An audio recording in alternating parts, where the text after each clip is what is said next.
Look around you. Everyone, mostly students, but also staff, faculty, anyone who has become a part of our community. Is there a face in this room that you can't remember something about? Is there a person here who doesn't spark some kind of connection for you? Some memory, some smile, some flicker in their eye. Think back to that hustly-bustly move-in weekend. Try on the glasses you had on then. Try to see through those lenses for a second and remember the excitement, curiosity, fear that you felt when you looked at these same faces. Try and remember what it was like to be taking a group photo with all of these people when they were only giggly, sweaty teenagers to you. I know, it's kind of hard. Hi there. My name's Rowen, and I'm from Eau Claire, Wisconsin. So, looking back on that first day in late August, when we stepped onto this campus for the first time, I think sweaty palms were probably a pretty common condition. Excited, fast steps, and cautious, nervous ones that you probably took while carrying the boxes of stuff to your room that you later found out you didn't really need. I can remember the carefully thought out and deliberately timed first comments we all made to our suite mates, our teachers, the students who would later become our friends. I can remember the way our laughter sounded like it was cut out of construction paper and the way our jokes sounded like they came out of a generic laugh book. So, what do you think about that weather? I can remember the way we doubted coming here in the first place and the way we weren't really sure about it all. I can remember the way that we addressed people, classes, situations, places, with a hesitant air that always had a what if, in one form or another, lingering in it. The way we tied in our hiking boots at the speed of a sloth before the start of exploration week. The way it was hard to raise our hand in Michael's class, and the way we watered down our pigments in art. And I can also remember that changing. At the Parents' Weekend Talent Show, I performed a poem I wrote called In Love with Our Steps.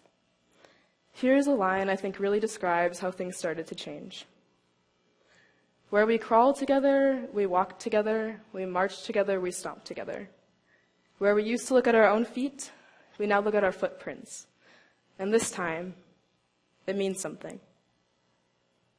When we started seeing community, things started to change.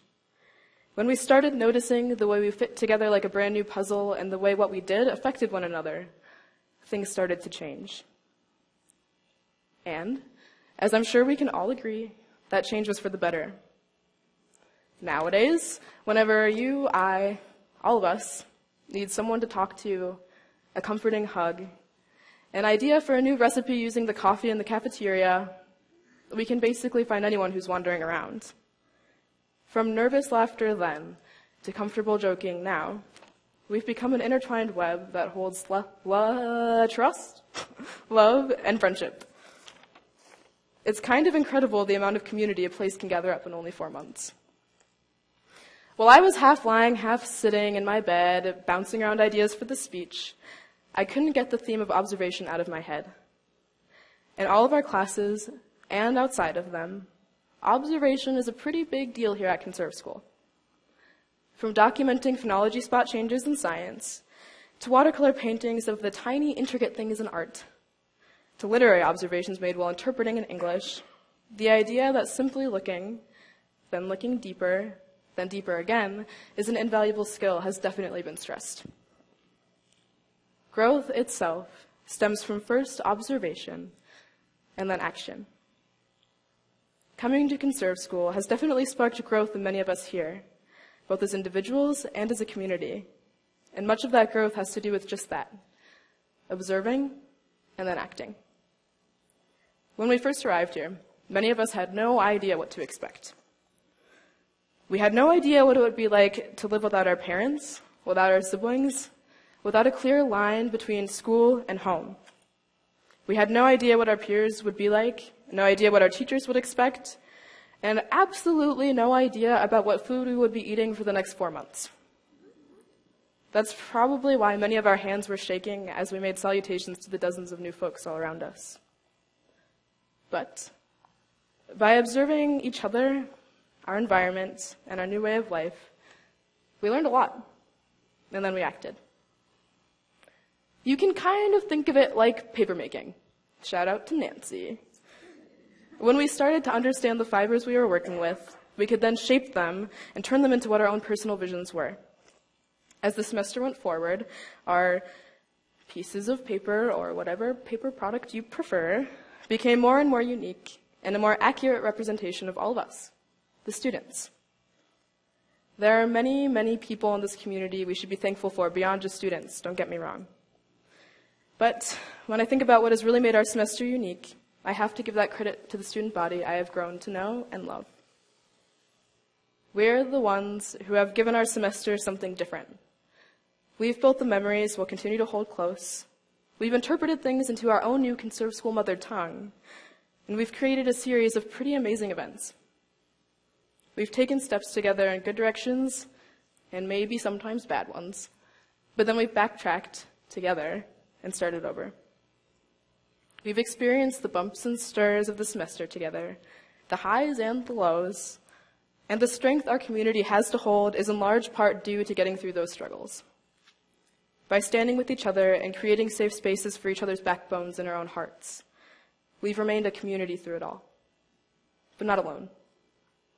In our academic lives, our teachers provide a place to go. Thank you all so much for showing us what school has the potential to be. But when our home lives here get tough, there's a special group of magical individuals who have helped us get through. Graduate fellows, thank you so much for everything you do. Without the big sibling, friend, parent, teacher, mentor roles you all take on, our semester would not have been the same, and the impact you have all made on our lives has not gone unnoticed. Thank you also to the rest of the staff and faculty sprinkled throughout the school. Without you, this place wouldn't have felt quite so special. I'd also like to thank the parents in the room, especially the moms who dabbed away tears on the first day, for trusting us as people enough to let us come here and experience something truly unique. Without your support and understanding, none of us would have been here in the first place. Thank you to everyone who has made this semester come together so well. And thank you to the trees, to the moss, to the dirt and the lakes and the smells and the places we have all come to love. Now, before I get off this stool and this podium, I'd like to end with this. Conserve School has taught us all so much, it's kind of hard to sum up in words. But something that will stick with us all is the way Conserve School has taught us how to grow. How to observe, really being aware and tuning into those parts of life we need to see, and how to use those observations to create positive change, both for ourselves, for others, and for the planet. By carrying our own little Northwoods homes with us in our hearts, and carrying with us the way it has shown us how to continuously better ourselves, we can truly be the change we want to see in the world. Thanks for listening to me, everybody.